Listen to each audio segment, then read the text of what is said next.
দুনিয়ার জীবন যে কি জিনিস, যারা আল্লাহর পথে পরীক্ষার সম্মুখীন হয়েছে ওরা জানে। মানে কিচ্ছু না, মানে মুহূর্তে আল্লাহ পাক ইহকাল পরকালের ফয়সালা করে ফেলবে।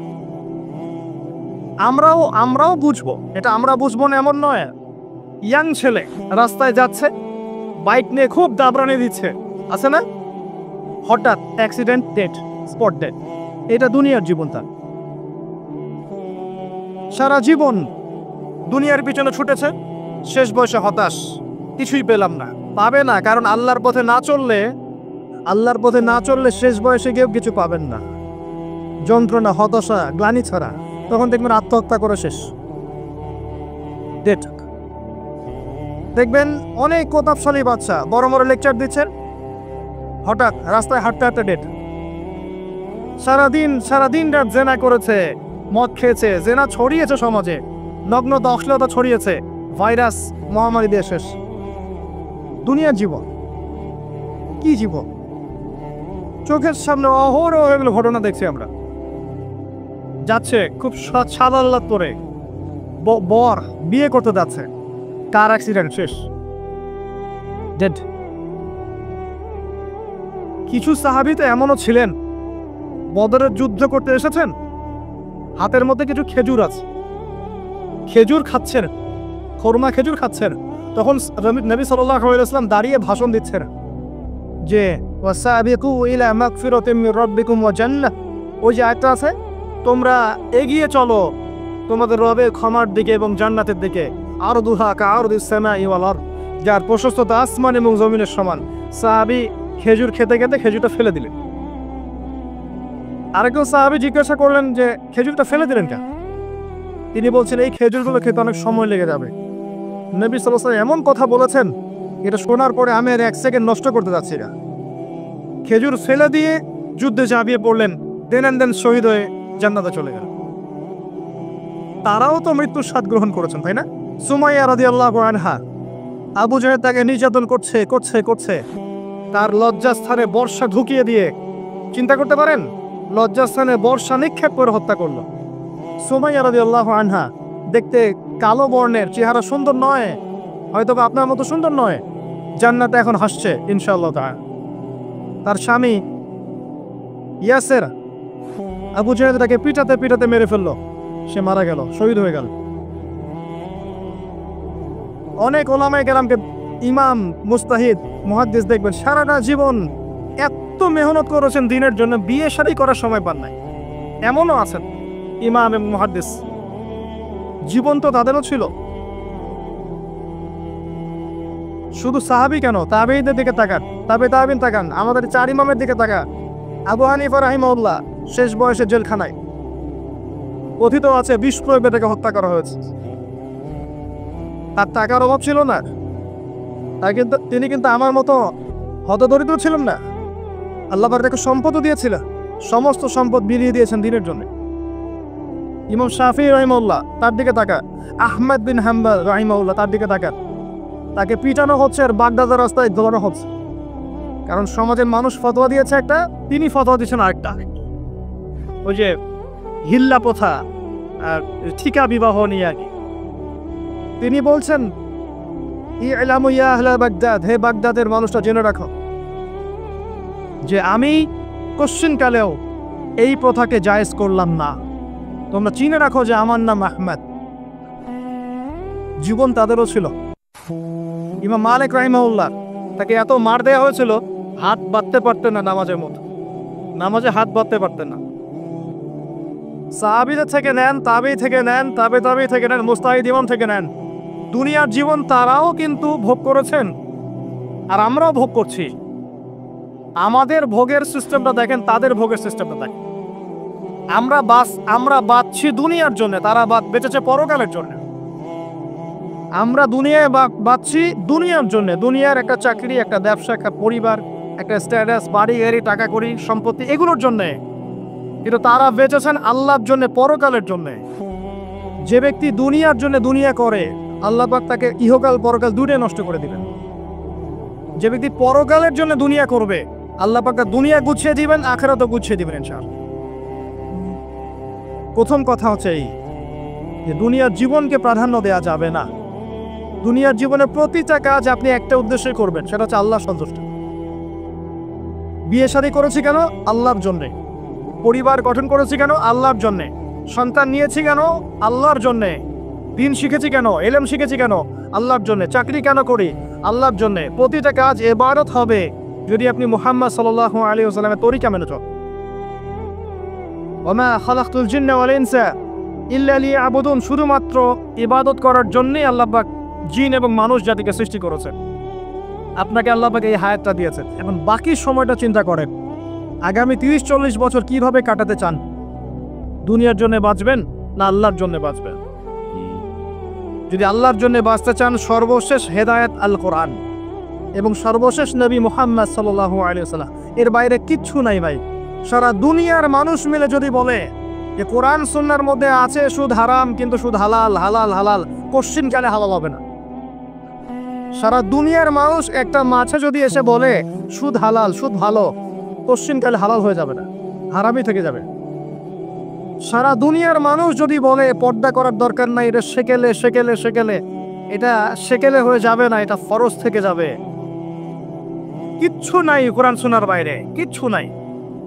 যা আছে দেখছেন বোগাস, যার কোনো ভিত্তি নাই, মানুষের মন গড়া প্রবৃত্তির অনুসরণ।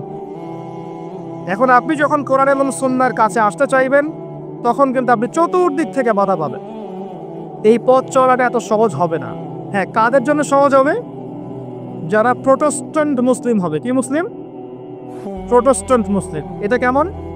মানে ওটাও ঠিক এটাও ঠিক, সুখ খেলেও হয় না খেলেও হয়, পর্দা করলেও হয় না করলেও হয়, নামাজ করলেও হয়, মাঝে মাঝে ছাড়লেও হয়, যাকাত দিলেও হয় না দিলেও হয়। মডারেট প্রোটেস্ট্যান্ট মানে কোরআন সুন্নাহয় যা আছে এগুলো খুব কঠিন মনে হয়, একটু মৌলবাদী মনে হয়, এগুলো মানলে তো এই যুগে চলা যায় না, এগুলো ওই যুগের জন্যে, এরকম ভার্সনে যারা চিন্তা করবে তাদেরকে কষ্ট পেতে হবে না। তারা দেখবেন কষ্ট না করেই দুনিয়ার জীবন কাটিয়ে দিচ্ছে, ওদের কোনো বাধা বিপত্তি আসবে না। আপনি যখন কোরআন সুন্নাহকে আঁকড়ে থাকবেন, কেমন করে আঁকড়ে থাকবেন? মারির দাঁত দিয়ে কামড়ে থাকবেন, নবীজি বলেছেন। মারির দাঁত দিয়ে কামড়াতে বলেছেন, সামনের দাঁত দিয়ে কামড়ালে ছুটতে যাবে, টান দিলে ছিঁড়ে যাবে। মারির দাঁতে কামড় দিলে টান দিলে সহজে ছিঁড়বে না। এভাবে থাকলে আপনার বাধা আসবে। এখন আপনার সামনে দেখবেন আপনি কিছু ফিতনা এবং কিছু সলিউশন। আপনি নিয়াত করেছেন যে আপনার যে গুনাহগুলো হয়েছে এগুলো থেকে আপনি তওবা করবেন ইনশাআল্লাহ। আগামী দিনগুলো আপনি কোরআন এবং সুন্নাহ অনুসারে চলবেন। এই কথা সাথে একমত আছেন তো? এখন চলতে গিয়ে দেখবেন যে আপনি কিছু স্পষ্ট বিষয় দেখতে পারবেন যেগুলোর সাথে আসলে কোরআন সুন্নাহর খুব একটা মিল পাওয়া যাবে না। আপনি দেখবেন স্পষ্ট শিরক করছে মুসলিমরা, আপনি দেখবেন স্পষ্ট বেদাত করছে, আপনি দেখবেন হারাম খাচ্ছে। মুসলিম যুবকরা জেনা, ফ্রি মিক্সিং, আপনার জুয়া, ক্যাসিনো, এই যে আপনার টিকটক প্রজন্ম, এগুলো নিয়ে ব্যস্ত আছে। আপনি স্পষ্ট দেখবেন মেয়েরা বেহায়ের মতো ঘুরে বেড়াচ্ছে। আপনি স্পষ্ট দেখবেন যে আপনি হালালে থাকলে চাকরি পাচ্ছেন না। আপনি স্পষ্ট দেখবেন পরিবারের লোকজন কথা শোনে না। আপনি এমনও দেখবেন ওলামায়ে কেরামের মাঝে ঐক্য নেই, এমন দেখবেন। আপনি এমনও দেখবেন যে মানুষ দিনকে দুনিয়ার বিনিময়ে বিক্রি করে দিচ্ছে। আর এমন দেখবেন যারা আপনার উপরে আছে তারা দিন সম্পর্কে তেমন কোনো জ্ঞান রাখে না। এমন জটিল পরিস্থিতিতে আপনি কি করবেন তখন? এরপরে আপনি যখন বিশ্বের দিকে তাকাবেন তখন দেখবেন বিশ্বের সমস্ত পরাশক্তিরা ঐক্যবদ্ধ ইসলামের বিরুদ্ধে। বিশ্বের সমস্ত বড় বড় পরাশক্তিরা ঐক্যবদ্ধ ইসলামের বিরুদ্ধে। দেখবেন আপনি ইসলামের কোনো খিলাফা নাই, দেখবেন কোনো ইমাম নাই, কোনো আমির নাই, কোনো জামা নাই। দেখবেন আপনি সেই রকম সলফে সালেহিনের যুগের মতো সৌর্যবীর্য, ব্যক্তিত্ব, গায়রাত কিছু নেই। মনে হবে যেন আমরা দাসত্বের শৃঙ্খলা আবদ্ধ হয়ে গেছে। তখন আপনি কষ্ট পাবেন মনে মনে। আপনার মধ্যে ঈমান থেকে থাকলে আপনি কষ্ট পাবেন, ভিতর থেকে কষ্ট ফিল করবেন। যদি প্যারালাইজড রোগী হয়ে থাকেন তাহলে কষ্ট ফিল করবেন না। চেতনা থাকে দিনের, কষ্ট ফিল করবেন। তখন আপনার স্ট্রাগল শুরু হবে।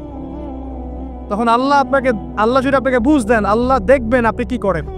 আপনার মেধা দিয়ে আল্লাহ আপনি কি করেন, আপনার অর্থ দিয়ে আপনি কি করেন, আপনার হায়াতটা দিয়ে আপনি কি করেন, আপনার এই যে জনবল দিয়ে আপনি কি করেন, আল্লাহ আপনাকে যা দিয়েছেন তা দিয়ে আপনি দিনের জন্য কি করছেন আল্লাহ পাক তখন দেখবেন। এই জায়গায় আমি আপনাকে কিছু সলিউশন বলছি। এটা শুধু আপনাকে বলছি তা নয়, আমি নিজেও এটা ফিল করি, লালন করি। আর আমি এমন কিছু বলবো না যা আমি নিজে আপনার জন্য পছন্দ করি না। যেটা আমি নিজের জন্য পছন্দ করি সেটাই আপনাকে বলবো। প্রথম কথা, এখানে আপনাকে গাইডেন্স দিবে আল কোরআন। এরকম সিচুয়েশনে আপনাকে পথ দেখাবে অনলি আল কোরআন। এরপর নবী সাল্লাল্লাহু আলাইহি ওয়াসাল্লামের হাদিস। এখানে আপনার দায়িত্ব আসবে প্রথমত কোরআন পড়া শিখতে হবে। প্রথম কাজটা কি ভাই? কোরআন পড়া শিখতে হবে, তেলাওয়াত শিখতেই হবে, নিয়মিত তেলাওয়াত করতে হবে। একটা দিন যাবে না আপনার জীবনে যে কোরআন তেলাওয়াত আপনি করেন না, ইনশাআল্লাহ। বেশি থেকে বেশি করবেন, বেশি থেকে বেশি। আমার পরামর্শ হচ্ছে দিনে এক পারা করে করার চেষ্টা করুন। এরপর দায়িত্ব চলে আসবে আপনার কোরআন বোঝা। আপনি কিছু অংশ মুখস্থ করবেন, হিফজ করবেন, অর্থটা বোঝার চেষ্টা করবেন, কোরআনের ভাষাটা শেখার চেষ্টা করবেন। এর সব কিছু আপনি বুঝতে পারবেন না, তখন কি করবেন? আলেম ওলামার কাছে যাবেন, তাদের সোহবতে গিয়ে পড়ে থাকবেন। যে বিষয়ে বুঝতে পারছেন না জিজ্ঞাসা করে জেনে নেবেন। ফাসআলু আহলা যিকরি ইন কুনতুম লা তা'লামুন। এরপর কোরআনের আদেশ নিষেধগুলো আপনি মেনে চলবেন, নিজে, নিজের পরিবারে এবং নিজের অধীনস্থদের মধ্যে। এরপরে আপনি থেমে যাবেন না। কোরআনের দাওয়াত আপনি যতটুকু জানেন এটা মানুষের কাছে প্রচার করবেন। মাদ্রাসা করবেন, মসজিদ আবাদ করবেন, মক্তব চালু করবেন, কোরআনের একটা রেভলিউশন ক্রিয়েট করবেন। কোরআনের জন্যে আপনার জান মাল অর্থ বিলিয়ে দিবেন। ওই একটা ছোট কাজ দেখবেন পরকালে জান্নাতে যাওয়ার ওসিলা হয়ে গেছে ইনশাআল্লাহ। তারপরে আপনি সুন্নতকে পাবেন, ওই সুন্নতের উপরে আপনার 24 ঘন্টাকে সাজাবেন। দিন রাত প্রতিটা আমল আপনি সুন্নাহ অনুযায়ী করার চেষ্টা করুন। এরপরে গিয়ে আপনার দায়িত্ব আরো বাড়বে। এরপর দায়িত্ব চলে আসবে উম্মাহ কেন্দ্রিক। আপনার তাজকিয়া অর্জন করতে হবে, আত্মশুদ্ধি। আত্মশুদ্ধি অর্জন করতে হলে সবসময় পরকালের ফিকির করতে হয়, মৌতের স্মরণ করতে হয়, বেশি বেশি কোরআন তেলাওয়াত করতে হয়, এতিমের মাথায় হাত বোলাতে হয়, আপনার সাদাকা বেশি বেশি করতে হয়, মাঝে মাঝে রোজা রাখতে হয়। এগুলো করতে থাকলে আল্লাহর জিকির বেশি বেশি করতে হয়, আল্লাহর ধ্যান করতে হয়, আল্লাহকে ডাকতে হয়, দোয়া করতে হয়, আত্মশুদ্ধি অর্জন হবে। একই সাথে আপনার অন্তর থেকে হিংসা, বিদ্বেষ, এই যে গীবত, রিয়া, অহংকার, সমালোচনার সংস্কৃতি দূর করতে হবে। মনের মধ্যে অহংকার, হিংসা, বিদ্বেষ থাকলে আল্লাহর নূর পাওয়া যাবে না, তখন তাজকিয়া অর্জন হবে না। আল্লাহর নূর না আসলে আপনি খিজির হতে পারবেন না, যে অনেক দূর পর্যন্ত দেখতে পারে। সূরা কাহফের মধ্যে ঘটনা পাবেন। আর এই শেষ জামানায় টিকতে হলে আপনাকে খিজির হতে হবে, দূর পর্যন্ত দেখতে হবে। শোনেন, দূর পর্যন্ত দেখতে না পারলে বর্তমানকে মনে হবে ভবিষ্যৎ। এখন যে ফিতনাময় পরিবেশে বসে আছে এটা বর্তমান, এটা ভবিষ্যৎ নয়। একটা কথা বলেছিলাম বেশ কয়েক বছর আগে যে আপনার এমন একটা সময় আসতে যাচ্ছে যখন ক্যাশলেস সোসাইটি থাকবে, মানে কাগজের টাকাটাও থাকবে না। অনেক দিন আগের কথা। তখন কিছু মানুষ আমাকে বলেছিল, পরামর্শ দিয়েছিল, এবং শুভাকাঙ্ক্ষী আর কি আমার। আর দিন দিন আমার শুভাকাঙ্ক্ষী বাড়ছেই আলহামদুলিল্লাহ, যে ভবিষ্যৎ বক্তা, তুমি হচ্ছে ভবিষ্যৎ বক্তা। আমি বলেছিলাম যে আমি যেটা বলেছি এটা ভবিষ্যৎ না, এটা বর্তমান। বর্তমান সম্পর্কে আপনার খবর নাই বলে বর্তমানকে আপনার ভবিষ্যৎ মনে হচ্ছে। এখন যা দেখছেন এগুলো বর্তমান, এগুলো ভবিষ্যৎ না। খুব অল্প সময়ের মধ্যে এই পরিস্থিতিগুলো দেখবেন পরিবর্তন হয়ে গেছে। আসের যখন ব্যক্তিকেন্দ্রিক কাজ শেষ হয়ে যাবে তখন আপনাকে উম্মাহ কেন্দ্রিক চিন্তা করতে হবে। তাজকিয়া অর্জন করে উলামায়ে কেরামের মাঝে ঐক্যের চেষ্টা করতে হবে। ঐক্যটা হবে মন থেকে। মন থেকে সবাইকে ভাই মনে করলে পরে ঐক্য হবে। যদি মন থেকে সবাইকে নিজের ভাই মনে করতে না পারি, মুসলিম ভাই মনে করতে না পারি, ঐক্য হবে না। যদি আমি মনে করি আমি জান্নাতের ডিলার, তোমার লিজ লাগলে আসো নিয়ে যাও, ঐক্য কখনো হবে না। অনলাইনে যাবেন দেখবেন সারা দিন কাদা ছড়াছড়ি। আর এমন এমন বিষয়গুলোকে নিয়ে আমরা কাদা ছড়াছড়ি করছি যেগুলো নিয়ে কথা না বললেও পরকালে কিছু যায় আসবে না ইনশাআল্লাহ। এমন এমন ইস্যু নিয়ে আমরা কাদা ছড়াছড়ি করি যেগুলো নিয়ে কথা না বললেও আমার জান্নাত জাহান্নামের ফয়সালা হবে না ইনশাআল্লাহ। এগুলো ওই বিষয় নয়, মৌলিক বিষয় নয়। আর আমরা যখন এগুলো নিয়ে ব্যস্ত থাকি, ইসলামের শত্রুরা দেখবেন ইসলামকে দমন করার আরো 10 ধাপ এগিয়ে যায়। আমরা ইন্টেলেকচুয়াল হতে পারছি না। ঐক্যের চেষ্টা করতে হবে, যার যার জায়গা থেকে করতে হবে। এবং মিসাল দৃষ্টান্ত নিজেকে স্থাপন করতে হবে, যে নিজে যখন সবার সাথে মিশবো তখন দেখবেন মানুষ রিসিভ করে নিবে যে হ্যাঁ উনি সবখানেই আসছে, উনি সাম্প্রদায়িক চিন্তা করছে না।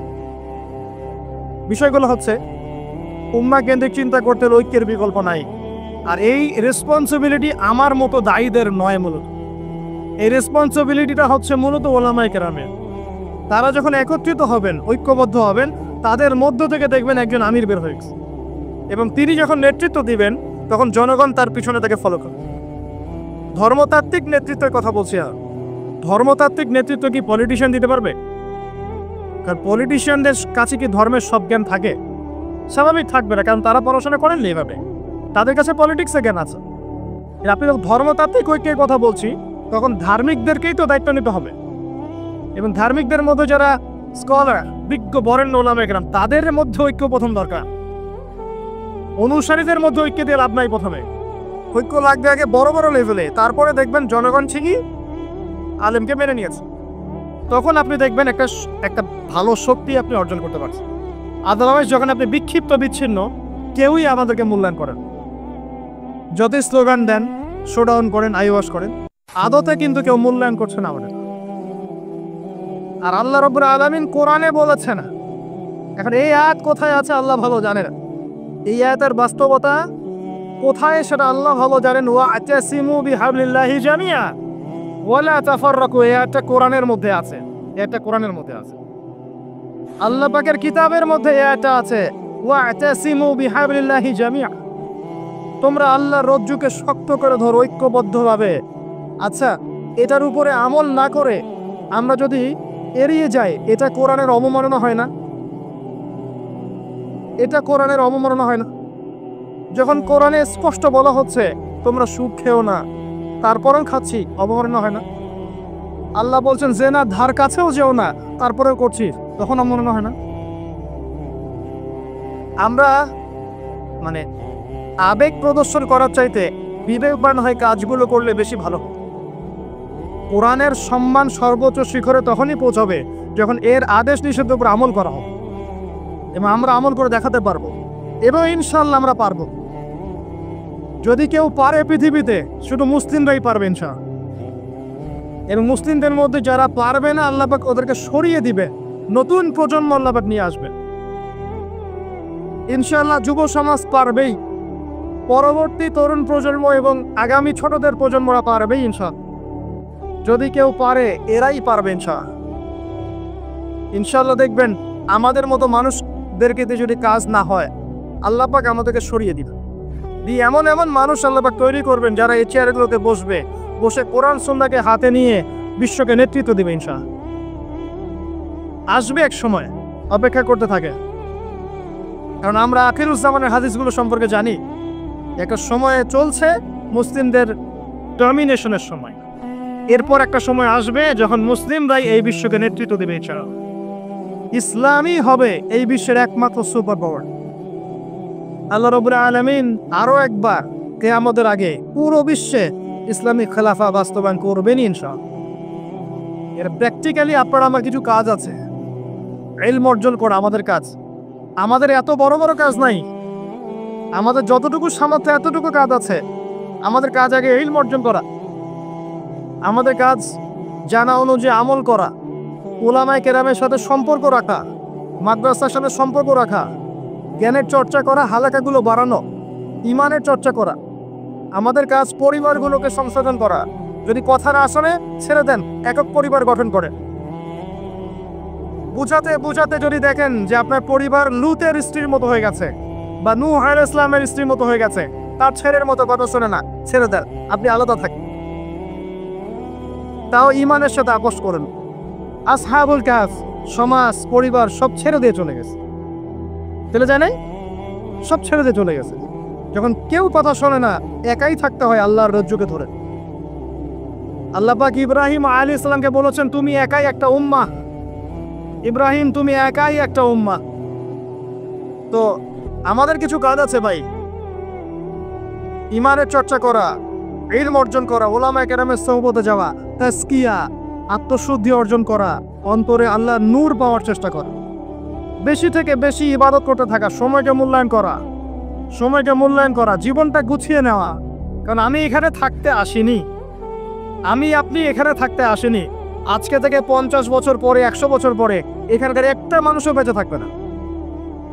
এখানে আমরা বসে আছি যারা, কেউ থাকবে না, এই বিশ্বের কোনো নেতা থাকবে না। আজকে থেকে 100 বছর পরে কিচ্ছু থাকবে না। আপনি বিশ্বের যত পরাশক্তি দেখছেন এগুলো কিচ্ছু থাকবে না। এই পৃথিবীর যে মানুষগুলো এখন বেঁচে আছে 100 বছর পরে কেউ থাকবে না। এখন মনে হচ্ছে এরাই সব, এগুলো সব না। 100 বছর, জাস্ট 100 বছর। আরে কিয়ামতের মাঝই তো হবে 50,000 বছর। কিয়ামতের মাঠ কত বছর? এই তুলনায় 100 বছর কিছু সময়? আল্লাহর কাছে 100 বছর কোনো সময় না। 100 বছর পর কিচ্ছু থাকবে না, কোনো আমি আপনি কেউ না, আমি আপনি কেউ থাকবো না। তো এই দুনিয়ার জীবনটাকে মূল্যায়ন করেন, গুছিয়ে নেন। আপনি জীবনে প্ল্যান করেন আগামী 5 বছর আপনি কি করতে চাচ্ছেন, কতটুকু করতে চান, কি সনদ অর্জন করতে চান, কোন কোন বই আপনার পড়া হয়নি। আগামী 5 বছরের মধ্যে আপনার একটা ভালো জব দরকার। কি জব করবেন আপনি, যেটা করলে আপনি হালাল খেতে পারবেন। কত বছর আপনি বিয়ে করতে যাচ্ছেন এবং বিয়ের পর আপনি কিভাবে সন্তান প্রতিপালন করবেন। যখন আপনার বয়স 50 হবে তখন আপনার ছেলের বয়স কত হতে পারে। প্ল্যান করতে হয় জীবন সম্পর্কে। এবং আমি সেভ করব সম্পত্তি ভবিষ্যতের জন্য। কিসে সেভ করব? আমি এমন সম্পত্তি যদি সেভ করি জমাই, যেটার মূল্য সামনে গিয়ে কমে যাবে, তাহলে আমি ঠকব। যদি আমি এমন সম্পত্তিতে সেভ করি যেগুলোর মূল্য বাড়বে, আমি জিতব। জীবনকে নিয়ে প্ল্যান করতে হয়। এবং এই সময়টুকুতে আমি দিনের জন্য কি করতে চাই, দিনের জন্য আমি কতটুকু করতে চাই। আমার দ্বারা কি একটা মসজিদ করা সম্ভব না? আমার দ্বারা কি একটা মাদ্রাসা করা সম্ভব না? আমি কি একটা এতিম প্রকল্প করতে পারি না? আমি কি একটা বিধবাদের প্রজেক্ট করতে পারি না? আমি কি একটা মা বোনদেরকে নিয়ে সেলাই মেশিনের কোনো প্রজেক্ট করতে পারি না? আমি কি মানব সেবামূলক কিছু কাজ করতে পারি না? ছোট্ট একটা সামাজিক সংগঠন করতে পারি না? কিছু একটা তো করতে পারি আমি। আল্লাহ পাক কি আমাকে কোনো প্রতিভা দেন নাই? আল্লাহ পাক কি আমাদেরকে কোনো প্রতিভা দেন নাই? একজন আলেম হয়ে আমি কি 100-200 ছাত্র বের করতে পারি না? একটা বড় এমন একটা প্রতিষ্ঠান কি করতে পারি না যেখান থেকে বছরে বছরে মাশাআল্লাহ বিশ্ব বরেণ্য আলেমরা বের হবে? পারি না? কিছু তো পারি। আল্লাহ পাক কিছু তো শক্তি আমাকে দিয়েছেন। আল্লাহ পাক তো বলেননি আমাকে এখন অস্ত্র নিয়ে নামো মাঠে, বলেছেন? আমার তো পরিবেশই নাই। বাংলাদেশের মানুষ 90% মুসলিম বলছি আমরা, দেখবেন 80% নামাজ পড়ে না, দেখবেন 80% কোরআন পড়তে জানে না, যাকাত দেয় না, পর্দা করছে না, যুব সমাজের জীবনের উদ্দেশ্য ঠিক নাই, সারা দিন রাত অপসংস্কৃতি নিয়ে পড়ে আছে। এখন বেসিক কাজগুলো না করে কি আপনি বড় রেজাল্ট পাবেন? কখনো না। এই বেসিক কাজগুলো আমরা করতে পারি। এবং সবচেয়ে বড় একটা কাজ হচ্ছে আমাদের জায়গা থেকে উম্মার মাঝে ফাটল সৃষ্টি না করে ইউনাইটেড করার চেষ্টা করা যায়। আর আমাদের পরবর্তী প্রজন্ম, স্পেশালি এই তরুণদের প্রজন্ম, তরুণীদের আর আমাদের পরে ছেলে মেয়ে যারা আসবে সোনামণি, এদেরকে আপনি আগামী বিশ্বের জন্য তৈরি করেন। এটা বড় চ্যালেঞ্জ। বড় বড় আলেম তৈরি করেন। দেখেন দিন দিন আলেমদের সংখ্যা কমে যাচ্ছে। আমার মতো নগণ্য মানুষকে যখন এই চেয়ারে বসে কথা বলতে হয়, তখন তো আমি বুঝতে পারছি যে আলেমের সংখ্যা আজকে কি অবস্থা। আমি তো আলেম নই, কথা বলতে হচ্ছে। কিছু মানুষ আমার কথা শুনছে, তার মানে বুঝতে পারছি আলেমদের সংখ্যা কত কম। বড় বড় ওয়ার্ল্ড রিনাউন্ড আলেম তৈরি করতে হবে। ইমাম বুখারীর মতো, আবু হানিফা রাহিমাহুল্লাহর মতো, আহমদ বিন হাম্বলের মতো কে তৈরি করবে? এটা কি আমার পক্ষে করা সম্ভব? একার পক্ষে করা সম্ভব? নিঃসন্দেহে একটা কমিউনিটি দরকার। সবার মাঝে দিনের ফিকির তৈরি করতে হবে যে আমার সবচেয়ে ইম্পর্টেন্ট জিনিস এই পৃথিবীতে আমার দিন, আল্লাহর দিন। এর চেয়ে ইম্পর্টেন্ট কিছু নাই আমার জন্য। সব কিছু পরে, দিন আগে। দিনকে এগিয়ে নিতে হবে, আমাকে চ্যালেঞ্জ গ্রহণ করতে হবে। এরকম চিন্তা ফিকির লালন করলে পরেই তো রেজাল্ট আসবে, নাহলে তো আসবে না। দেখেন, আমরা আমাদের মতো মানুষ যারা আছে, এরা একটা জাতিকে নেতৃত্ব দিতে পারবে না। প্রবলেমসগুলো ধরিয়ে দিতে পারে হয়তো, সর্বোচ্চ সলিউশনে কিছু পথ বলতে পারে। বাস্তবতা হচ্ছে এই যে কাজগুলো জনগণকেই করতে হবে। আর এই যে একদিন আসলাম, একটা কথা বললাম, চলে গেলাম, আদতে কোনো ফলাফল নাই। একদিন আসলাম, একটা মাহফিল করলাম, যেভাবে আসছি এভাবে চলে গেলাম, আদতে কোনো ফলাফল হবে না। যদি হ্যাঁ এই কথাগুলো মানুষের মনের মধ্যে গেঁথে যায়, এবং আগামীর পৃথিবীর জন্য তারা প্রস্তুতি গ্রহণ করতে পারে, তখন গিয়ে পাতা ফলবে। আসুন আইওয়াশ, শোডাউন এবং আবেগী জাতি না হয়ে আমরা বিবেক দিয়ে চিন্তা করি, উম্মার অবস্থা চিন্তা করি, বৈশ্বিক অবস্থা চিন্তা করি, ভাবি। বারবার একটা কথা বলি আমি, একটা দেশের মধ্যে সরকার, প্রশাসন, জনগণ, আলেমোলামা, যুবক শ্রেণী, মহিলারা, শিশুরা, এরা সবাই একটা দেহের মতো, একটা বডির মতো। এরা সবাই একে অপরের পরিপূরক, একে অপরের ভাই, সবাই মুসলিম। এখানে কেউ কারো শত্রু না। আমরা যদি একে অপরকে শত্রু মনে করে ভুল করব, তখন আমাদের শত্রুরা সুযোগ পেয়ে যাবে। আমরা সবাই একে অপরের পরিপূরক, সবাইকে নিয়ে, দেশকে নিয়ে, জাতিকে নিয়ে, উম্মাকে নিয়ে এগোতে হবে। আল্লাহ পাক আমাদের যুব সমাজকে বোঝার তৌফিক দান করুন, আমিন। জীবনটাকে কোরআন সুন্নাহর আলোকে এনজয় করে, কোরআন সুন্নাহকে দিয়ে জীবনকে এনজয় করা যায়। কোরআন এবং সুন্নাহর আনুগত্যের মধ্য দিয়ে আপনি জীবনকে উপভোগ করেন, টেনশন করার দরকার নেই। মনে রাখবেন, আল্লাহ যদি আপনার সাথে থাকেন এবং আল্লাহ যদি আপনাকে কবুল করেন, পৃথিবীর কোনো শক্তি নাই আপনাকে টলাবে। পৃথিবীর কোনো শক্তি নাই, পৃথিবীর সমস্ত শক্তি একত্রিত হয়ে আপনার চুল বাঁকা করতে পারবে না, যদি আল্লাহ আপনার সাথে থাকে। আর যদি আল্লাহ আপনার সাথে না থাকে, আইওয়াশ, শোডাউন দিয়ে কোনো লাভ হবে না, কেউ আপনাকে বাঁচাতে পারবে। অতএব আল্লাহকে আপন করে নেন, যার যার হক তাকে তাকে দেন, নিজের হক আল্লাহর কাছে চেয়ে নেন, ইনশাআল্লাহ আপনি সুখে থাকবেন। এর আগে আল্লাহ পাক একা ছিলেন, আর কিছু ছিল না। হুয়াল আউয়াল ওয়াল আখির ওয়াজ যাহির ওয়াল বাতিন ওয়া হুয়া বিকুল্লি শাইইন আলিম, সূরা হাদীদ।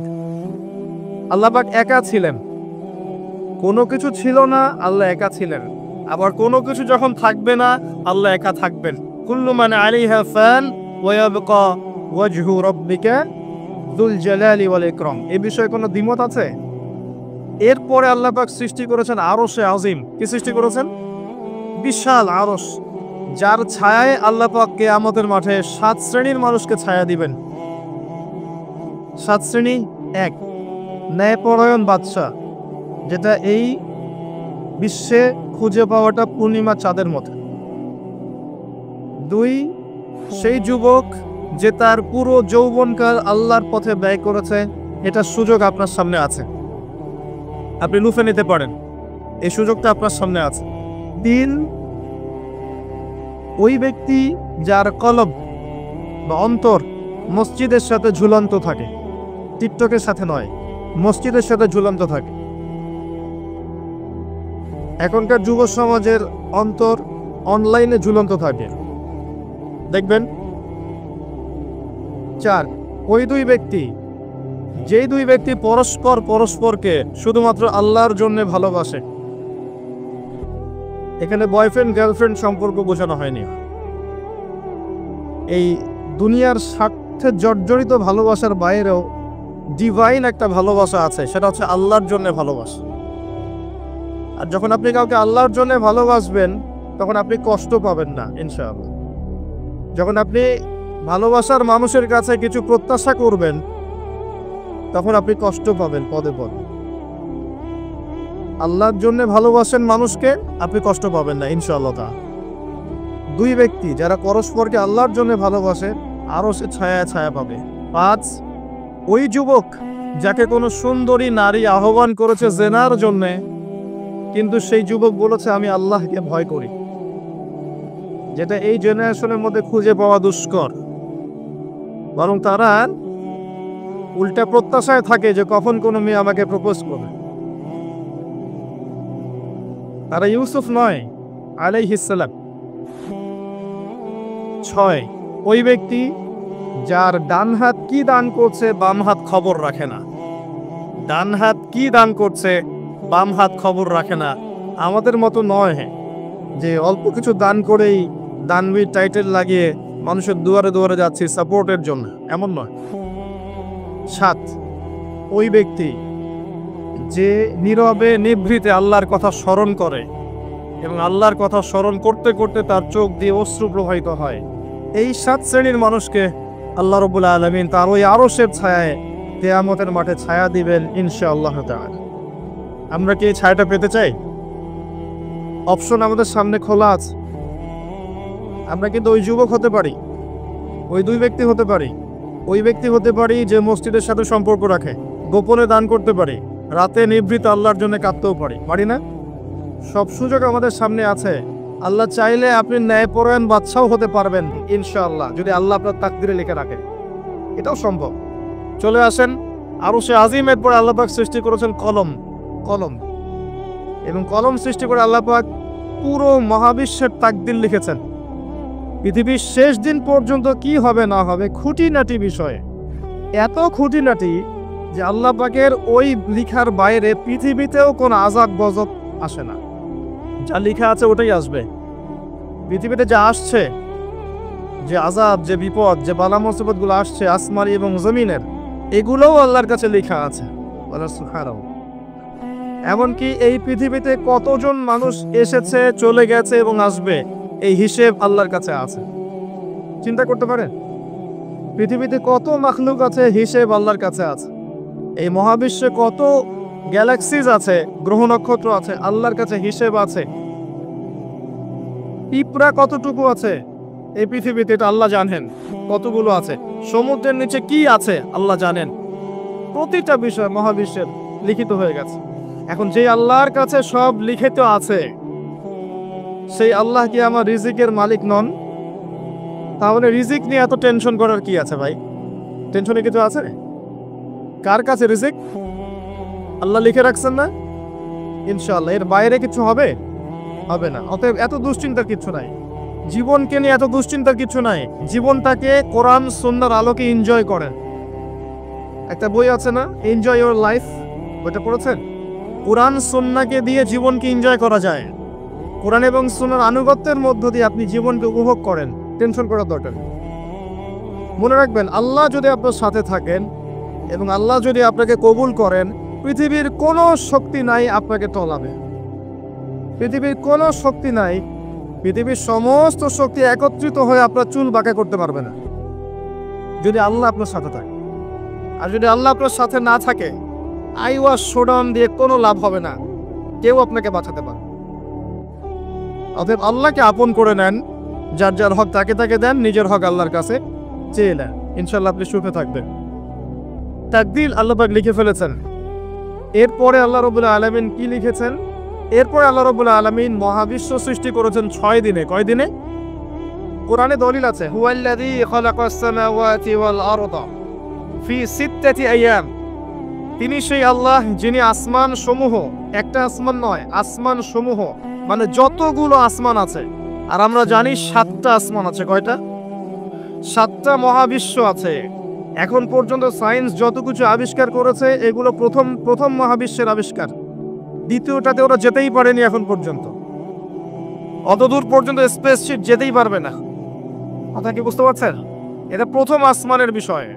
এরকম আরো 6টা আসমান মহাবিশ্ব আল্লাহ পাক প্রস্তুত করেছেন। তারপরে আছে সিদরাতুল মুনতাহা, তার উপর একটা মহাসাগর আছে, তারপরে কুরসি, তার উপরে আরশে আজিম। আর আরশে আজিমের উপরে আল্লাহ সুবহানাহু ওয়া তাআলা। এখানে একজন মানুষ ওই পর্যন্ত চলে গিয়েছিলেন। তিনি কে? মুহাম্মদুর রাসূলুল্লাহ সাল্লাল্লাহু আলাইহি ওয়াসাল্লাম। তার মর্যাদা আর বোঝার বাকি আছে? তো সবার প্রতি অনুরোধ থাকবে, সেই ব্যক্তি, সেই নবী মুহাম্মদ সাল্লাল্লাহু আলাইহি ওয়াসাল্লামের সুন্নাহ মাফিক জীবনযাপন করেন। আল্লাহ পাক তৌফিক দান। এবং এই সুন্নাহটা জীবনের একটা ক্ষেত্রে মানলে হবে না, জীবনের সমস্ত ক্ষেত্রেই মানতে চেষ্টা করতে হবে। আল্লাহ পাক তৌফিক দান করুন। আল্লাহ রাব্বুল আলামিন এরপরে মহাবিশ্ব সৃষ্টি করে দীর্ঘদিন পর্যন্ত, অনন্তকাল বলবো না, দীর্ঘদিন পর্যন্ত মানুষ সৃষ্টি করেন নাই। জি, সূরা দাহরের প্রথম আয়াতে আল্লাহ পাক বলেছেন, হাল আতা আলাল ইনসান হিনুম মিনাদ দাহরি লাম ইয়াকুন শাইআম মাযকুরা। মানুষের উপরে এমন একটা সময় চলে গেছে যে মানুষ কোনো আলোচ্য বিষয় ছিল না। মানে মানুষ সৃষ্টি করা হবে, এখন দুনিয়া যা হচ্ছে দেখতে পাচ্ছেন, আমরা কোনো টপিকই ছিলাম না। এত সময় চলে গেছে মহাবিশ্ব। এখন মনে হয় দুনিয়াটা আমাদের, তাই না? মানুষই সব, মানুষই এই দুনিয়ার পলিটিক্যাল মালিক, ইকোনমিক মালিক, সংস্কৃতির মালিক, পরিবার, ব্যক্তি, সমাজ, সবকিছু মালিককে মালিক মনে হয় এখন মানুষকে। কিন্তু এমন একটা সময় ছিল যখন আল্লাহ বলছেন মানুষ সৃষ্টি হবে, এই বিষয়টা অনেক দূরের পথ ছিল। আল্লাহর জ্ঞানে ছিল, কিন্তু মহাবিশ্বে মানুষের অস্তিত্ব ছিল না, এই মহাবিশ্বেই মানুষের অস্তিত্ব ছিল না। আল্লাহ রাব্বুল আলামিন মহাবিশ্ব সৃষ্টি করেছেন কুন ফায়াকুন, হও হয়ে যাও। সূরা আম্বিয়ার 30 নম্বর আয়াতে আল্লাহ পাক বলেছেন, আওয়ালাম ইয়ারাল্লাযীনা কাফার, কাফেররা কি লক্ষ্য করে দেখে না, আন্নাস সামাওয়াতি ওয়াল আরদা কানাতা রাতকান ফাফাতাকনাহুমা, কাফেররা কি লক্ষ্য করে দেখে না যে আসমান সমূহ এবং জমিন একটা বিন্দুর মধ্যে একত্রিত ছিল, আমি আল্লাহ এটাকে বিস্ফোরিত করে দিয়েছি, পৃথক করে দিয়েছি। এটা সায়েন্সের একটা থিওরির সাথে মেলে না? কোন থিওরি? তারা বলছে বিগ ব্যাং থেকে সব সৃষ্টি হয়েছে, আর আল্লাহ পাক বলছেন বিগ ব্যাং আমি ঘটিয়েছি। তাহলে চিন্তা যেখানে শেষ, আল্লাহ পাকের কুদরত সেখান থেকে কি শুরু। আমরা সীমাবদ্ধতা বুঝতে পারছি সায়েন্সে। আমি নিজেও সায়েন্সের ছাত্র, বাট আমি এটা স্বীকার করি যে সায়েন্স সবকিছুর সমাধান দিতে পারবে না। কারণ আপনি কমন একটা প্রশ্ন করেন যে রূহ কাকে বলে, সায়েন্সকে বলেন যে can you give us the definition of রূহ, আমাদেরকে রূহের সংজ্ঞা দিতে পারবেন? রূহটা কঠিন নাকি তরল না বায়বীয় না কি, আপনি কি ব্যাখ্যা করতে পারবেন? পারবেন না। সিম্পল। জিন জাতির ব্যাখ্যা দেন, ফেরেশতার ব্যাখ্যা দেন, কবরের আযাবের ব্যাখ্যা দেন, জান্নাত জাহান্নাম, হুর পরির ব্যাখ্যা দেন। হুর পরি না, হুরুন আইন, ভুল হয়েছে, হুরুন আইন। মিজান, পুলসিরাত, এগুলোর ব্যাখ্যা দিতে পারবে? আমাদের আত্মাটারই তো ব্যাখ্যা দিতে পারছে না। ঘুম, স্বপ্নের ব্যাখ্যা দিতে পারবে? ঘুমন্ত অবস্থায় মানুষ হাসছে এবং কাঁদছে, কি জন্যে? ব্যাখ্যা দিতে পারবে? স্বপ্ন দেখছে, কোত্থেকে স্বপ্ন আসছে, আর স্বপ্ন মাঝে মাঝে সত্য কেমন করে হচ্ছে, এর ব্যাখ্যা দিতে পারবে? স্বপ্ন সত্যি হয় না? শেষ জামানায় মুমিনদের স্বপ্ন বেশি বেশি সত্য হবে এমনও এসেছে হাদিসে। আখিরুজ জামানে মুমিনদের স্বপ্ন সত্যি হবে। নবী সাল্লাল্লাহু আলাইহি ওয়াসাল্লাম নবুয়তের আগে এমন স্বপ্ন দেখতেন সকালবেলা সত্য হয়ে যেত। নবুয়তের একটা অংশ স্বপ্ন, 36 ভাগের 1 ভাগ সত্য স্বপ্ন। যাই হোক, আমরা টপিকে চলে আসি। আল্লাহ রাব্বুল আলামিন বিগ ব্যাং দিয়ে মহাবিশ্ব সৃষ্টি করার পর সুদীর্ঘকাল পর্যন্ত মানুষকে সৃষ্টি করেন নাই। এরপরে অনেক সময় পর আল্লাহ পাক ফেরেশতাদেরকে ডেকে বলছেন এই আয়াতটা, যে হে ফেরেশতারা, আমি পৃথিবীতে আমার খলিফা পাঠাতে চাই, মানুষকে আমার খলিফা করে পাঠাতে চাই। খলিফা কি জিনিস? যিনি কাপড় সেলাই করেন তিনি খলিফা? খলিফা কি জিনিস? খলিফার ডেফিনেশনটা শুনে না। আল্লাহ পাক আদম আলাইহিস সালাম ছাড়াও আরো একজন নবীর ব্যাপারে খলিফা শব্দ ব্যবহার করেছেন, তার নাম কি? শুকরান, কে বলেছেন? জাযাকাল্লাহ। দাউদ আলাইহিস সালাম, তার ব্যাপারে আল্লাহ পাক বলেছেন তিনি ছিলেন খলিফা। কোন সূরা? সূরা সাদ। কোন সূরা? সূরা সাদ। আল্লাহ পাক বলেছেন ইয়া দাউদ, হে দাউদ, ইন্না জাআলনাকা খলিফাতান ফিল আরদ, নিশ্চয়ই আমি তোমাকে পৃথিবীতে আমার খলিফা করেছি।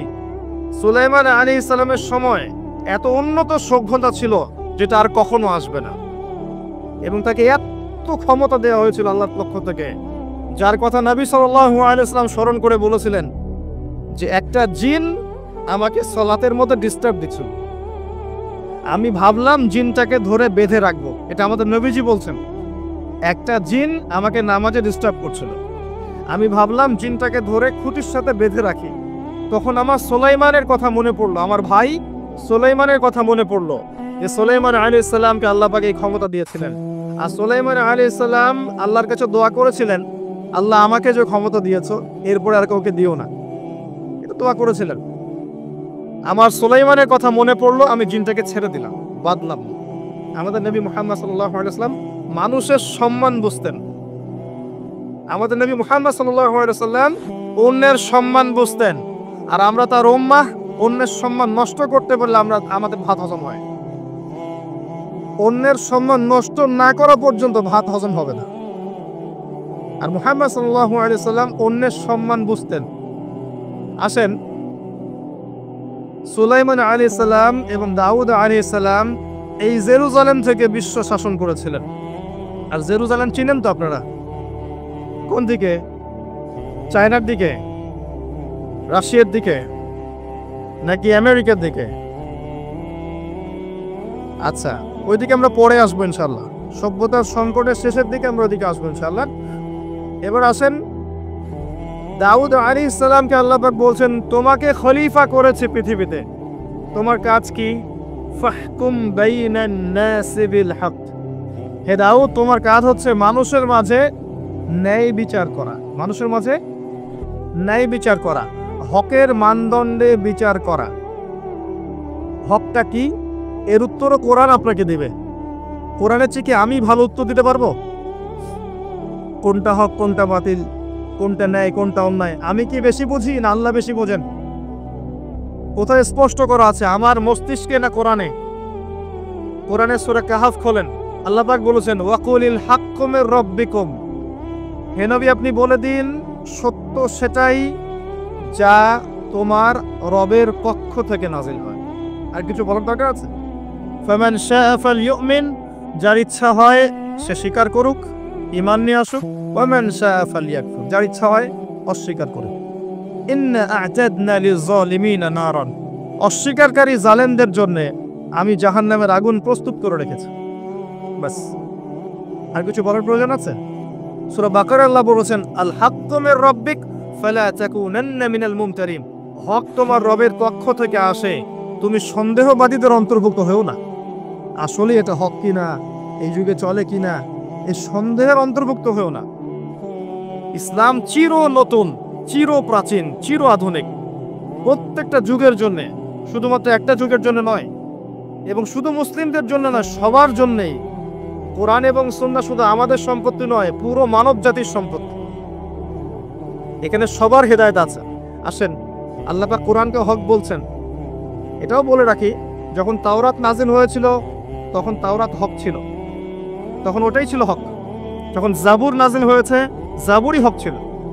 যখন ইনজিল নাজিল হয়েছে ইনজিলই হক ছিল। যখন থেকে কোরআন নাজিল হয়েছে এখান থেকে নিয়ে কিয়ামত পর্যন্ত হকের কি অন্য কোনো মানদণ্ড আছে? এটা মানতে কোনো আপত্তি আছে? হ্যাঁ, এখন কোনো কিছু যদি কোরআন সুন্নাহর সাথে মিলে যায় মানতে আমাদের কোনো আপত্তি নাই। কেউ একটা মতবাদ দিয়েছে, একটা দর্শন দিয়েছে, একটা সায়েন্টিফিক থট দিয়েছে, যেটা কোরআনের সাথে মিলে গেছে, হাদিসের সাথে মিলে গেছে, মানতে আমাদের কোনো আপত্তি নাই। আমরা চোখ বন্ধ করে মানবো ইনশাআল্লাহ, কোনো সমস্যা নেই। কিন্তু যে কোনো ব্যক্তি বা যে কোনো সংগঠন, যে কোনো সমাজ, যে কোনো সভ্যতা, কেউ যদি এমন কোনো কথা বলে, এমন কোনো দর্শন দেয়, এমন কোনো মতবাদ দেয় যেটা কোরআনের সাথে মিলছে না, সাংঘর্ষিক, হাদিসের সাথে মিলছে না, সাংঘর্ষিক, আপনি কি মানতে বাধ্য? এটা না মানাটাই আপনার ঈমানের পরিচয়। তো আল্লাহ পাক দাউদ আলাইহিস সালামকে বলছেন তুমি এই হকের মানদণ্ডে বিচার ফয়সালা করো। ওয়ালা তাত্তাবিউল হাওয়া, নিজের প্রবৃত্তির অনুসরণ করো না। প্রবৃত্তি মানে নিজের মন গড়া বিষয়ের অনুসরণ করো না। ইউদিল্লুকা আন সাবিলিল্লাহ, তাহলে এটা তোমাকে আল্লাহর রাস্তা থেকে সরিয়ে দিবে।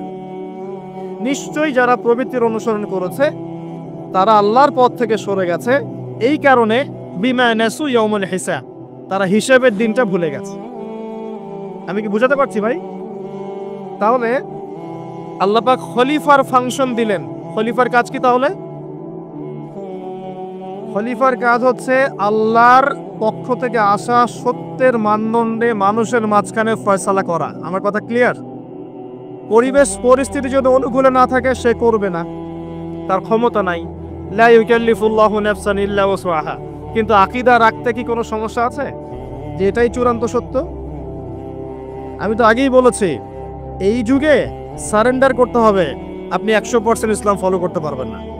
তো 100% ইসলাম ফলো করা এই যুগে আমার মতে পসিবল না, ইল্লা মাশাআল্লাহ।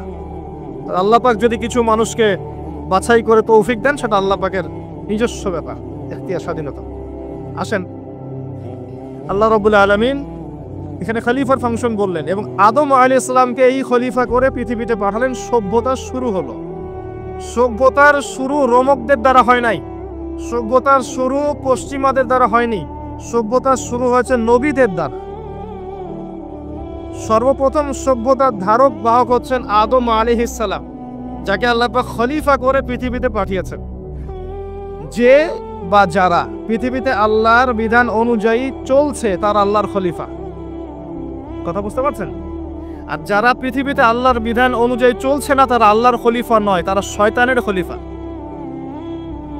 এবার আসেন, আদম আলাইহিস সালামকে সৃষ্টি করার পরেই কি পৃথিবীতে পাঠানো হয়েছে? না, আগে কি করা হয়েছে? আগে জ্ঞান শিক্ষা দেওয়া হয়েছে। শুরু থেকেই জ্ঞান আছে, আর এই জ্ঞান সৃষ্টিগতভাবে আমাদের মধ্যে ছিল না, আল্লাহ পাক শিখিয়েছেন। তাহলে সভ্যতা এগিয়ে যাবে কিভাবে? জ্ঞান চর্চার মধ্য দিয়ে। বুঝতে পারছেন? আগে জ্ঞান। এখনো যদি আপনি একটা সুন্দর সভ্যতা চান, জ্ঞান চর্চা, এছাড়া কোনো অপশন নাই।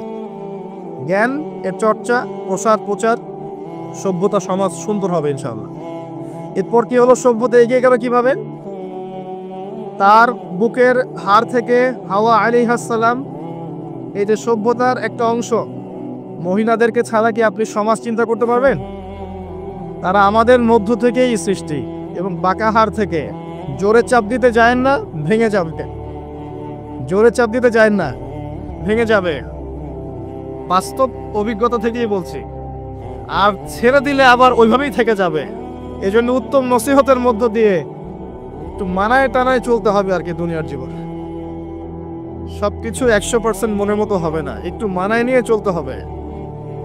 কারণ আমি নিজেও সাহাবী নই, দেখবেন আমার স্ত্রীও মহিলা সাহাবী নন, আপনিও সাহাবী নন, আপনার স্ত্রীও মহিলা সাহাবী নন। তাই ওই হিসাব কিতাব করে লাভ নাই। আমরা সবাই অপরাধী, সবার মাঝে ল্যাকিংস আছে। এই জন্য সবার উচিত সবার ভুলগুলোকে ক্ষমা করে দুনিয়ার জীবনটা হৃদ্যতা ভালোবাসার সাথে কাটানো। তাহলে পরিবার ঠিক থাকবে ইনশাআল্লাহ। এরপরে কি? পরীক্ষা। কিসের পরীক্ষা? এই গাছের কাছে যেও না। কোন গাছ? এই প্রশ্নের দরকার নাই তো আমার, কোন গাছ? যে গাছই হোক, এই গাছের কাছে যেও না। তার আগে আল্লাহ পাক বলে দিলেন আদম আসো। ফেরেশতাদেরকে ডাকলেন, আদম তুমি নামগুলো বলে দাও। তিনি সব নাম বলে দিলেন। ফেরেশতাদেরকে আগে জিজ্ঞাসা করেছিলেন তোমরা বলে দাও, তারা বলেছে লা ইলমা লানা ইল্লা মা আল্লামতানা। এখানে জ্ঞানের মধ্য দিয়ে আল্লাহ পাক আদম আলাইহিস সালামকে সম্মানিত করলেন। জ্ঞান, সম্মান, নবী, সভ্যতার সূচক। আমার কথা কি বুঝতে পারছেন? এরপরে ইবলিস, সবাই সেজদা করলো। আদম জ্ঞানে জয়ী হয়েছে, তোমরা সবাই তাকে সেজদা করো। আল্লাহ পাক আদম আলাইহিস সালামকে বড় করলেন, কারণ তিনি তাকে ভালোবাসেন। আল্লাহ পাক আমাদেরকে ভালোবাসেন, বাসেন না? আল্লাহ পাক আমাদেরকে প্রচন্ড ভালোবাসেন। আর আপনি যাকে ভালোবাসবেন তাকে বড় করতে চাইবেন না? আল্লাহ পাক আদম আলাইহিস সালামকে উঁচু করলেন, তোমরা আদমকে সিজদা করো। ওয়া ইয কুলনা লিল মালাইকাতি ইসজুদু লিআদম ফাসাজাদু, সবাই সিজদা করলো ইল্লা ইবলিস। ইবলিস কেন সিজদা করলো না? কিয়াস করলো, খলাকতানি মিন নার ওয়া খলাকতাহু মিন তিন। আমাকে সৃষ্টি করেছেন আগুন দিয়ে, তাকে সৃষ্টি করেছেন মাটি দিয়ে, আমি কেন তাকে সিজদা করতে যাব? Remember, listen to me. ইবলিসের জ্ঞান ছিল, ইবলিসের আমল ছিল। আই রিপিট, ইবলিসের জ্ঞান ছিল, ইবলিসের আমল ছিল। ইবলিসের মাঝে বিনয় ছিল না, অহংকার ছিল। ইবলিস ধ্বংস হয়ে গেছে। যদি আমাদের জ্ঞান, আমাদের ডিগ্রি, আমাদের সার্টিফিকেট আমাদেরকে অহংকারী বানায়, আমরা ইবলিসের কাতারভুক্ত হয়ে যাব, নাউযুবিল্লাহ। ঠিক আছে? এবার ইবলিসকে বের করে দেওয়া হলো, চিরস্থায়ী জাহান্নামী, অভিশপ্ত করা হলো। আদম এবং হাওয়া আলাইহিস সালাম জান্নাতে রাখা হলো। গাছের কাছে যেও না, তারা চলে গেলেন। কিভাবে চলে গেলেন? এখানে আসেন। ইবলিস এসে ওয়াসওয়াসা দিয়েছে। কি ওয়াসওয়াসা সেটা শোনেন। এটা একটা ভালো প্রশ্ন। কোন ওয়াসওয়াসায় পড়ে তার এই কাজটা করে ফেললেন? এটা সূরা তহার মধ্যে আছে। কোন সূরা? তহা। এখানে আল্লাহ পাক বলেছেন, ইবলিস এসে বলেছিল যে তোমরা যদি ওই গাছের কাছে যাও এবং এর ফল খাও, তাহলে তোমরা চিরস্থায়িত্ব লাভ করবে। চিরস্থায়িত্ব, অমর হয়ে যাবে, অমর। কথা বুঝতে পারছেন? অমরত্ব। অমরত্বের টোপ দিয়ে ইবলিস এভাবে ওয়াসওয়াসা দিয়েছে আমাদের পিতাকে, আমাদের মাকে। এর ফলশ্রুতিতে আল্লাহ রাব্বুল আলামিন আমাদেরকে নামিয়ে দিয়েছেন পৃথিবীতে। আল্লাহ পাক নামিয়ে দেওয়ার সময় আদম এবং হাওয়া আলাইহিস সালাম তাদেরকে ক্ষমা করে দিয়েছেন, কিন্তু একটা সময় দিয়েছেন, এখন আর জান্নাতে থাকা হবে না, পৃথিবীতে চলে যাও, এখানেও চিরস্থায়ী জীবন পাবে না, নির্দিষ্ট সময় থাকবে। এর মধ্যে আমি তোমাদের রিজিক দিব, তোমাদেরকে আমি খাবার দিব, বাসস্থান দিব, সবকিছু দিব, স্ত্রী, সন্তান, যা যা লাগে, মৌলিক চাহিদা সব দিব। তখন যদি তোমরা আমার হেদায়েতকে মেনে চলো, আবার জান্নাতে ফিরে আসবে। যদি না মানো, ইবলিসের সাথে জাহান্নাম। কথা ক্লিয়ার? সহজ সরল জীবন দর্শন, দ্য ফিলোসফি অফ লাইফ। এত দর্শন শেখার দরকার নাই। আমরা দর্শনের বই পড়তে পড়তে মাথা খারাপ হয়ে গেছে। পশ্চিমা দর্শন, জৈন দর্শন, চারবাক দর্শন, ইউরোপিয়ান দর্শন, আধুনিক দর্শন পড়তে পড়তে অবস্থা খারাপ। মার্ক্সীয় দর্শন, সুবহানাল্লাহ। একটা সহজ সরল জীবন দর্শন আল্লাহ দিয়েছেন সূরা বাকারার আয়াত নাম্বার 38 এবং 39, দুইটা আয়াত। কি দর্শন? আল্লাহ বলছেন, কুল নাহবিতু মিনহা জামিআ, আমি আল্লাহ বললাম তোমরা সবাই নেমে যাও। কারা কারা সবাই? আদম, হাওয়া, ইবলিস, তোমরা নেমে যাও পৃথিবীতে। ফাইম্মা ইয়াতিয়ান্নাকুম মিন্নি হুদান, তোমাদের কাছে আমার পক্ষ থেকে হেদায়েত আসবে। কি আসবে? এই যে তাওরাত, জাবুর, ইনজিল, কোরআন, আল্লাহর বাণী, ওহী, এগুলো আসবে, রাসূল আসবেন। ফামান তাবিআ হুদায়া ফালা খাউফুন আলাইহিম ওয়ালা হুম ইয়াহজানুন, যে বা যারাই আমার এই হেদায়েতকে মেনে চলবে তাদের বিন্দুমাত্র ভয় নাই, কোনো টেনশন নাই, কোনো ভাবনা নাই, ইনশাআল্লাহ আবার জান্নাতে ফিরে আসবে ইনশাআল্লাহ। সুসংবাদ, ঠিক আছে? তারপরের আয়াত আল্লাহ পাক বলছেন, ওয়াল্লাযীনা কাফারু ওয়া কাযযাবু বিআয়াতিনা, কিন্তু যারা আমার আয়াতকে মিথ্যা প্রতিপন্ন করবে এবং অস্বীকার করবে, কুফরি করবে, ফাউলাইকা আসহাবুন নার, এরা হবে জাহান্নামের অধিবাসী। কার সাথে? ইবলিসের সাথে। হুম ফিহা খালিদুন, তারা সেখানে চিরস্থায়ী হবে। সহজ সরল জীবন দর্শন, দ্য ফিলোসফি অফ লাইফ। মানলেই শান্তি, না মানলেই অশান্তি। এরপর একটা চ্যালেঞ্জ, ইবলিস চ্যালেঞ্জও করছে, আল্লাহ তুমি আমাকে বের করে দিয়েছ, ঠিক আছে, আমি আদম সন্তানের ডান দিক থেকে আসব, বাম দিক থেকে আসব, সামন থেকে আসব, পিছন থেকে আসব, তাকে আমি জাহান্নামের পথে নিয়েই ছাড়ব। এটা মনে রাখেন মাথার মধ্যে, ইবলিসের চ্যালেঞ্জ। আর আল্লাহ পাকও সতর্ক করলেন, ইন্নাহু লাকুম আদুউম মুবিন, সে তোমাদের স্পষ্ট শত্রু। এবার পৃথিবীতেও নামিয়ে দিলেন, হেদায়েতও পাঠাচ্ছেন, নবী রাসূল পাঠিয়েছেন। সভ্যতা আস্তে আস্তে এগিয়ে চলল। সভ্যতায় দুইটা শক্তি দেখতে পাচ্ছেন, একটা আল্লাহর পক্ষ থেকে আসা শক্তি, একটা শয়তানি শক্তি। এই দুটো নিয়ে সভ্যতা এগিয়ে চলছে। আবারও বলছি, সভ্যতা শুরু হয়েছে নবী দ্বারা, রোমকদের দ্বারা নয়। সভ্যতা শুরু হয়েছে নবী দ্বারা। মানুষ আগে গাছের ছাল পাতা পরে থাকতো না। সূরা আরাফে আল্লাহ পাক বলেছেন, আমি মানুষের জন্য, আদম হাওয়া আলাইহিস সালাম, তাদের জন্য লেবাস পাঠিয়েছি, পোশাক পাঠিয়েছি। আমি লেবাস নাজিল করেছি উপর থেকে। লোহার খনি দেখেছেন? লোহার খনি কেউ কি বিশ্বাস করবে যে লোহা মহাকাশ থেকে পৃথিবীতে এসে পড়েছে? ওয়ানজালনাল হাদিদ, আল্লাহ পাক বলছে আমি হাদিদ নাজিল করেছি। কোরআন নাজিল করা বোঝেন? কোরআন নাজিল মানে কি? আল্লাহর উপর থেকে কোরআন আসেনি। জিবরাইল আলাইহিস সালাম কোরআন নিয়ে আসছেন না নিচে মুহাম্মদ সাল্লাল্লাহু আলাইহি ওয়াসাল্লামের কাছে? এই যে কোরআন নাজিল হচ্ছে, আনজালা। আল্লাহ পাক এই কথা বলছেন যে লোহা আমি নাজিল করেছি। লোহা একটা অণু আপনি তৈরি করতে পারবেন পৃথিবীতে ল্যাবে বসে? সুবহানাল্লাহ। আল্লাহ পাক নাজিল করেছেন। ঠিক একইভাবে আল্লাহ পাক পোশাক নাজিল করেছিলেন আদম এবং হাওয়া আলাইহিস সালাম তাদের জন্য। তারা গাছের ছাল পাতা পরে ঘোরাফেরা করতেন না। বোগাস কথাবার্তা শেখায় মানুষ। এবং কৃষিকাজ, আপনার প্রযুক্তি, আপনার পরিবার গঠন, সন্তান প্রতিপালন, একজন মানুষের জীবন যাপনের জন্য যত কিছু প্রয়োজন, সব জ্ঞান আল্লাহ পাক আদম আলাইহিস সালামকে শিক্ষা দিয়েছিলেন। দুনিয়াতে আসার পরে যখন যেটা প্রয়োজন হয়েছে, ওহী নাজিল হয়েছে, জিবরাইল আলাইহিস সালাম তাকে শিখিয়ে দিয়েছে। মানুষ গুহার মধ্যে ছবি এঁকে এঁকে থাকতো, আর এরা বলছে আদম আলাইহিস সালাম বানর থেকে হয়েছেন। নাউযুবিল্লাহ,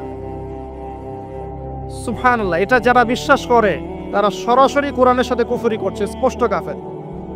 আদম আলাইহিস সালাম আল্লাহ পাক তাকে হাত দিয়ে সৃষ্টি করেছেন, নিজের হাতে সৃষ্টি করেছেন। তিনি বানর থেকে মানুষ হননি। হ্যাঁ, যারা এই মতবাদটা দিয়েছে ওরা বানর থেকে মানুষ হতে পারে, আমরা হই না। বরং সূরা বাকারায় আপনি উল্টা চিত্র দেখতে পারবেন।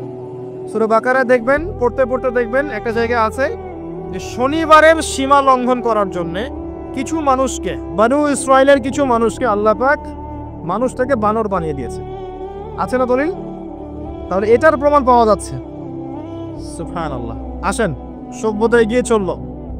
সভ্যতা দুটো শক্তি, আল্লাহর বিধান আল্লাহ নাজিলকৃত পবিত্র তাওহীদ এবং অপর সাইডে আছে শয়তানের শিরক। কথা কি বুঝতে পারছেন? দিন দিন এগিয়ে চলতে লাগলো। প্রথম কি ক্রাইমটা হলো পৃথিবীতে? সভ্যতার প্রথম ক্রাইম হয়েছে হাবিল কাবিল।